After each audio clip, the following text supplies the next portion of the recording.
Hi, today I have a game again from the French and another sub-variation that isn't very well known. It has to go white and black's way a little bit to get into this sort of position. This game is between Graydon, the Green Knight, Graydon Jones, Grandmaster of UK, and the other one, I'm just going to say Ramirez, Grandmaster Ramirez, who became a Grandmaster at the age of 15. I think he's from Costa Rica. I think somewhere around there also. So have a look at this game. This is this year's game. This game was played in Gibraltar, the Rock, and so this is played in the Gibraltar Chess Festival tournament of this year 2019. So Jones is white and Ramirez is black. And we have some sub variations, so I'm not going to muck around too much in the actual opening stages too much. So here we've got a typical knight gf6, and knight f6 is very common. Knight f6, and sometimes white plays knight e5 according to my understanding of this position. Bishop d3 is another line, but here we've got g3. So this is a side variation that is probably quite good for white, especially the way play goes, but it's best you be the judge of that. So b6, now you would think that white would just merely play bishop g2 here, but no, Jones plays bishop b5, check.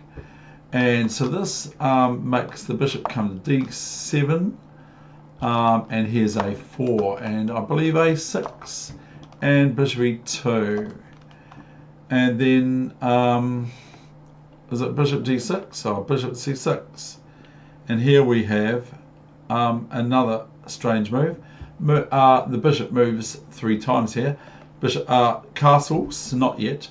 Castles, and now we have bishop d6 first. We'll look at this line here. This is what the book suggests, I think, or the commentator back then from this tournament. And knight e5, bishop e5, d e5, and knight d7, and queen d4. And they give this, I believe, as more or less leading to equals after castling. So we will go back to this variation of 0-0, and then we'll go down the main line, which is knight d7. And here we have bishop c4 and bishop e7. And now Jones comes up with quite a cool looking move, quite interesting. What would you play here? Not to say whether it's any good or not, but what would you play here if you're white? Jones plays 1, 2, 3, d5, and this is frankly just giving this square to this knight who wants to jump in or cavort into d4. So after e d5 we have knight d4, and the sub variation is the following: bishop d5, queen d5, and castles are more or less leading to an equal game. So here we have knight d4, and this black does not want to have this variation dc4, knight c6, and rook e1, etc., which looks quite bad for black, just looking at it bluntly, really. So here black drops the bishop back to b7, and white goes to knight f5. Well done if you saw this move, because this is quite feisty, is what I call it. So black takes the bishop on c4 main line, but we will just see if bishop f6, then bishop d5, and that's probably going to be equals as well.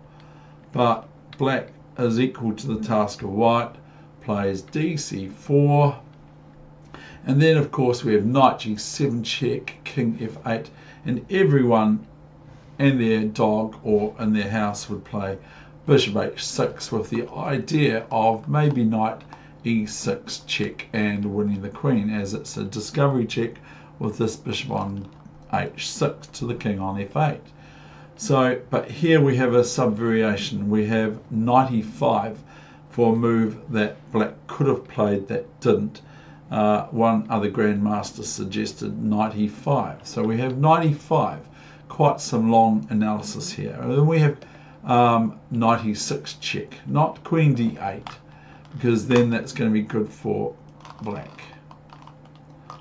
But knight e6 check, and then not king g8, that would be fatal, but king e8, knight d8, okay, and then knight f3 check, king h1, and black has already almost got a battery here, but not quite, of the knight and bishop check, because the knight would take the bishop if the knight moves away on f3 with check discovery.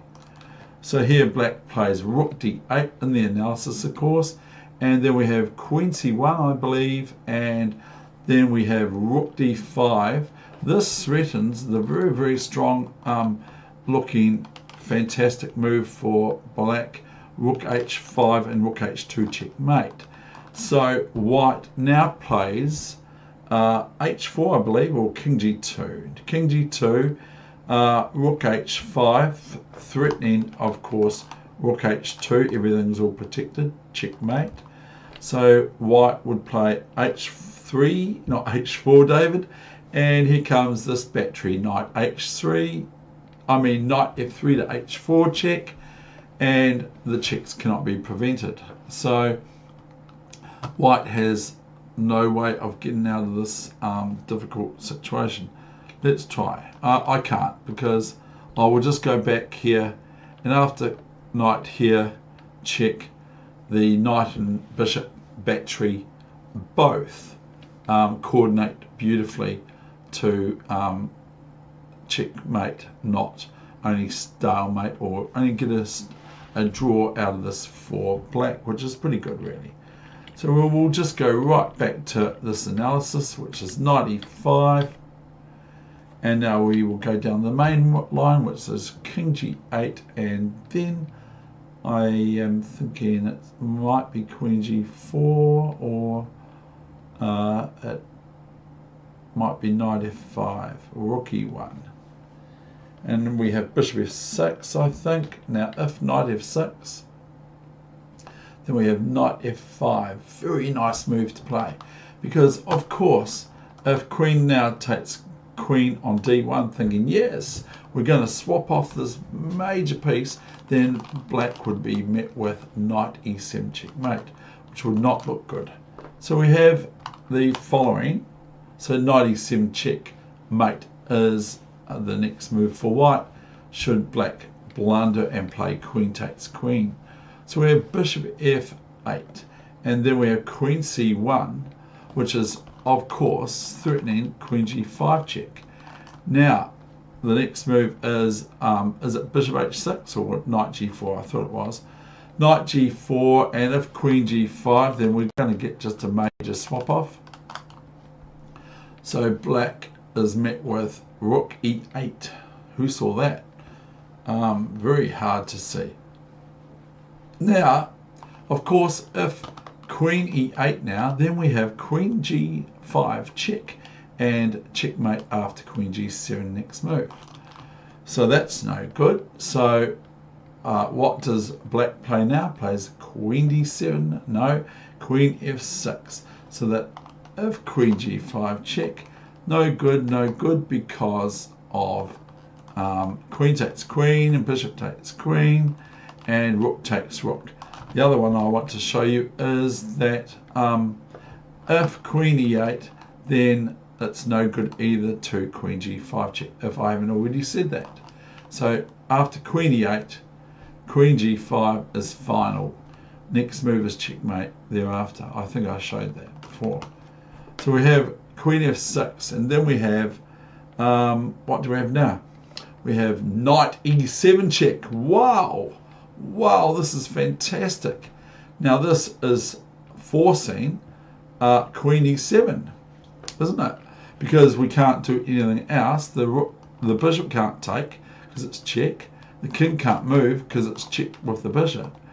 And so the queen can only take this. Okay, and then what do we have? We have rook e7, do we? Do we have rook e7? And then we have this. And we have queen f4. White's trying very hard to get in here. Now, of course, black could throw it all away just with one move. That's what chess is all about, isn't it? Just one move and black can throw it all away because now the knight's threatened with queen g4, checkmate next move. So the knight takes the bishop, I believe, and the queen takes the knight. No, it doesn't. That's right. I don't. That's right. Queen c7 is the move here, and then bishop f6, and that's the end of that analysis. So we will go back to the main line. That's not even the main line.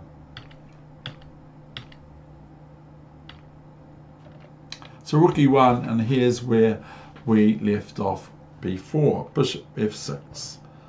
No, bishop f8. And here, if we play something like this, it might just have the problem of queen here or knight f6 check to the queen, so to speak. But anyway, here is rook e8. So this gets black to move queen f6. And it is looking very difficult here at all, at least. Now, queen g4 is a possibility. But I think the queen just takes here on d7. But queen g4 looks possible because if queen g6, queen h6, then knight f5 check, and then queen g6 and knight e7 check, and king g7 and knight g6 check, and that sort of thing. But I think black has met with queen d7 here. And here, now what? Now what now?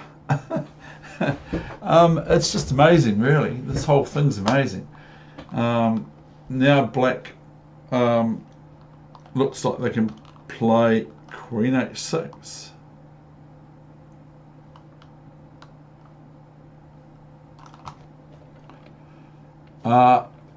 But we have got this move first to show you. Queen f3, and it's the major queen g2 checkmate threatened. So can white do anything in the meantime? No, except king f1, and then queen h1, king e2, queen f3, and we have a repetition of moves. So that's no good.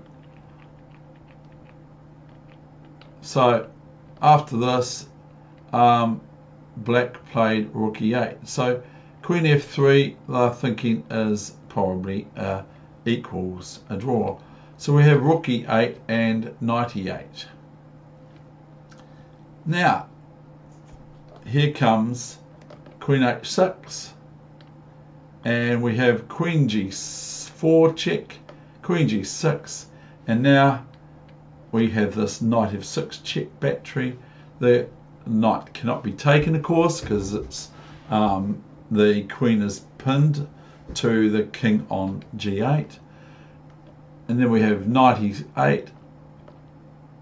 And if the variation, this one, here is queen h4 check, queen h5, and what was it?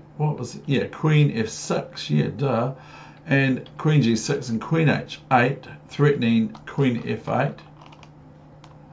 Now, if queen e4, was it e4, threatening the queen g2 checkmate, then we have queen g7, and if king g5, oh, it wasn't king g5, it was king g6,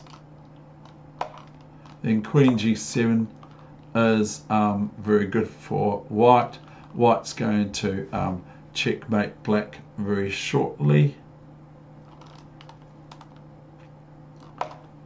And so forth.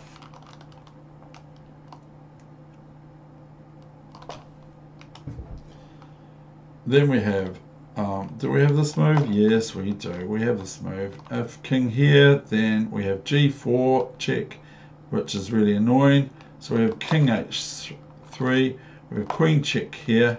Now, the only move is king here, and we have knight f6 check, etc., which is quite nice for white, isn't it? Let's face it. So that's the wee sideline variation of king h6. So we have knight e8, knight f6 battery, and this is a draw. That is the end of this session. I hope you enjoyed today's session.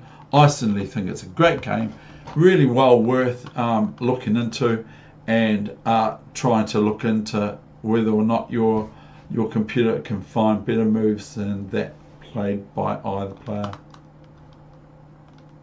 Thanks very much.